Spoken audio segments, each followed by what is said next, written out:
இப்ப தர்காவுல போய் தர்கா இருக்கிறதுல அவங்களுக்கு பிரச்சனை இல்லைன்னு சொல்லிட்டாங்களே, தர்கால கறி சாப்பிடுறதுல என்ன பிரச்சனை? தர்கா அப்படிங்கிறது தமிழர் பண்பாட்டு முறையும் இஸ்லாமிய முறையும் சேர்ந்த ஒரு முறை, அவ்வளவுதான். தர்கா வழிபாடு எங்க குடும்பத்துல இருந்து எல்லா குடும்பத்திலும் தர்கா போறது சாதாரண வழக்கம். அது சாதாரண வழக்கம். அது பலியிடுறது சாதாரண வழக்கம். முருகனுக்கு பலியிடுறது சாதாரண வழக்கம். முருகன் குறிஞ்சி திணைங்க. குறிஞ்சி திணையில விவசாயம் பண்ண சாப்பிட முடியும், வேட்டையாடி தான் சாப்பிட முடியும். ரொம்ப சாதாரண குறிஞ்சி திணையோட உணவே என்னங்க அதுல தாங்க வருது.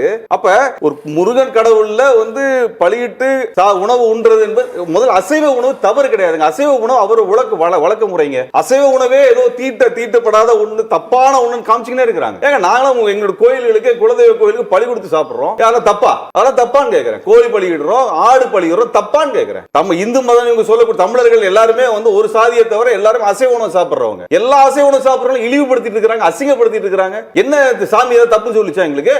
முனியாண்டி விலாசுங்கிற பேர் என்னங்க? அது முனியாண்டி விலாசுங்கிற பேர் என்னது? அசைவ உணவு கடை தானே. அது என்ன முஸ்லீம் பேரா? அது இந்து பேர் இல்லையா? நீங்க சொல்ற நாங்க இந்து சொல்றது இல்ல. முனியாண்டி அப்படிங்கிறது தமிழர்களோட கடவுள் தான். எங்களுடைய சாமி கறி இல்லாம இருக்காது. நாங்க அப்படிதான் சாப்பிட்டுருக்கோம். எங்க கோயில் அதான் முறை. அதை சாப்பிடுறதுல உங்களுக்கு என்ன பிரச்சனை? இந்த இந்து மதத்துல ஒரே ஒரு சாதிக்கு மட்டும் தான் நான்வெஜ் சாப்பிடுறதுல, அசைவம் சாப்பிடுறது இல்ல. அதுக்கு ஒட்டுமொத்த ஆளுங்களையும் தீட்டான ஆளு, தப்பான ஆளு, அசைவ உணவு எடுத்துட்டு போற என்னங்க தப்பு? என்ன தப்பு? முஸ்லீம் மட்டும் தான் அசைவ உணவு சாப்பிடுறாங்களா? நாங்களாம் சாப்பிடுறது இல்லையா? எங்களெல்லாம் எதுக்கு அசிங்கப்படுத்தி இருக்கிறாங்க? எல்லா இடத்துலயும் எங்களுக்கு அசிங்கப்படுத்தினாங்க. அங்கதான பிரச்சனை ஆரம்பிக்குது.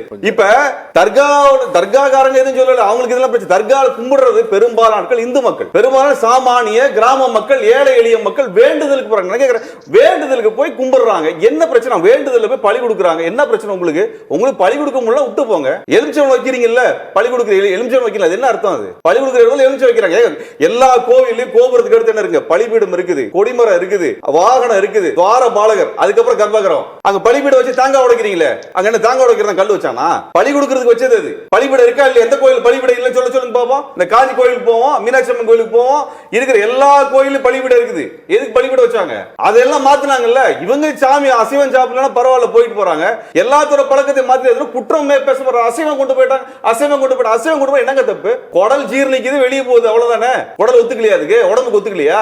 தமிழ் அசைவ உணவு சாப்பிடுவாங்க, அதை முழுக்க அசிங்கப்படுத்தி கொச்சப்படுத்தி உட்கார்ந்து இருக்காங்க. பிள்ளையார் கோயில தாங்க தீபம் ஏத்துனாங்க. பிள்ளையார் கோயில ஏத்தக்கூடாதுன்னு சொல்லுங்க, அப்புறம் பாப்போம். பிள்ளையார் கோயில ஏத்து தப்புன்னு சொல்லுங்க. இலக்கியத்தால் ஒன்றுபட்டு உன்னை போன்ற மக்களே வரலாற்றை படைப்பார்கள்.